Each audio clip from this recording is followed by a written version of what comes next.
हमारे देश में वर्तमान में सिंगापुर और थाईलैंड से आ रही कोरोना के बढ़ते हुए केसेस की समाचार हम सभी को मानसिक रूप से बहुत परेशान कर रहे हैं। दरअसल कोरोना एक ऐसा वायरस है जो प्रतिवर्ष अपने रूप को परिवर्तित करके कभी ना कभी किसी न किसी को एक बार बीमारी करता ही है। इनको हम वेरिएंट्स कहते हैं। हम सबको मालूम होना चाहिए कि कोरोना कोई नया वायरस नहीं है, बल्कि यह कई 100 वर्षों से जाना पहचाना हुआ वायरस है। इस समय भी जो ये वायरस आया है उसका वेरिएंट है JN.1। JN.1 एक बहुत ही हल्का वायरस है और अधिकतर मरीज़ जो इससे ग्रसित हो रहे हैं वे सामान्य रूप से ही ठीक होकर के घर जा रहे हैं। हमारे देश में पिछले कुछ दिनों में लगभग 300 साढ़े 300 के आसपास मरीज देखे गए हैं, जो कि हमारे देश की इतनी विशाल जनसंख्या को देखते हुए किसी भी तरह से बहुत ज़्यादा परेशानी का कारण नहीं है।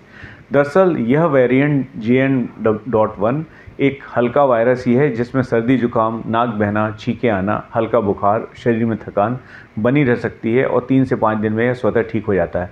हम सबको पता होना चाहिए, हम सबको याद भी है कि 21 और 22 में कोविड के गंभीर बीमारी होने के बाद एक और वेरिएंट आया था ओमिक्रॉन, जिसको हम कहते थे। उस ओमिक्रॉन के लिए भी हमारे शरीर में एंटीबॉडी उपलब्ध थी और यह एक हल्का ही वायरस था। तो हमें यही उम्मीद करना चाहिए कि JN.1 जो एक कोरोना वायरस का ही रूप है, जिसकी जांच करने पर भी कोरोना का टेस्ट पॉजिटिव आता है, यह वर्तमान में तो किसी भी प्रकार से उतनी बीमारी का घातक रूप नहीं है जिसको हम लोग कुछ वर्ष पूर्व देख चुके हैं।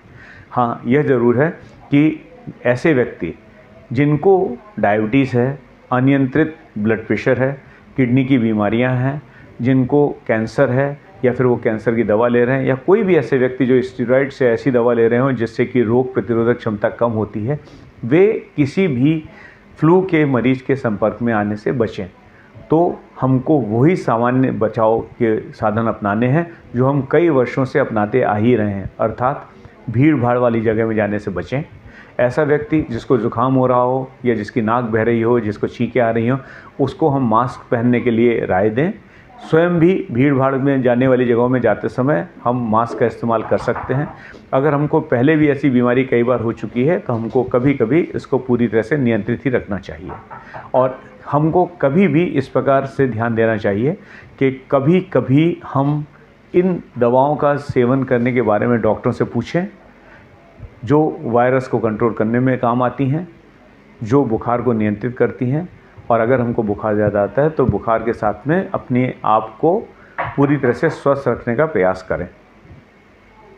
अभी जो सिंगापुर में जो शोध हुआ उस पर आपका वर्णन? सिंगापुर के शोध के बारे में वैज्ञानिक रूप से यह आ चुका है कि वह किसी भी प्रकार से सही नहीं है। सिंगापुर के शासकीय एजेंसी है, उन्होंने खुद भी कहा है कि यह गलत है।